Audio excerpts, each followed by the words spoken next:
Oh my god guys, nice gila, serius cantik weh kamera ni. Ini kamera yang bagi aku mesti kena ada lah kalau nak pergi travel ke ataupun nak ambil gambar time raya nanti kan. Sebab saiz dia lagi kecil daripada iPhone guys. Kamera baru, this is Kodak Pixpro FZ55. So korang nak guna untuk raya nanti, nak ambil gambar OOTD, memang best guys. Sebab warna dia, gambar dia memang cantik. Kalau dalam box korang akan dapat kamera macam ni. Nampak? Warna biru. Oh my god guys, lawa gila. Nampak? Dia punya colour dia memang nice. Dekat dalam box dia memang dah dapat sekali dengan dia punya cable charger.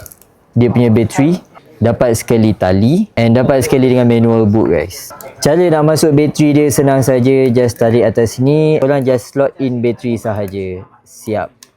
Lagi kecil daripada saiz phone. Kecil gila. Punya design dia pun memang dah cantik. Sikit ada built-in flash, ada optical zoom guys. Okay, so kita ambil gambar pakai Kodak Pixpro FZ55.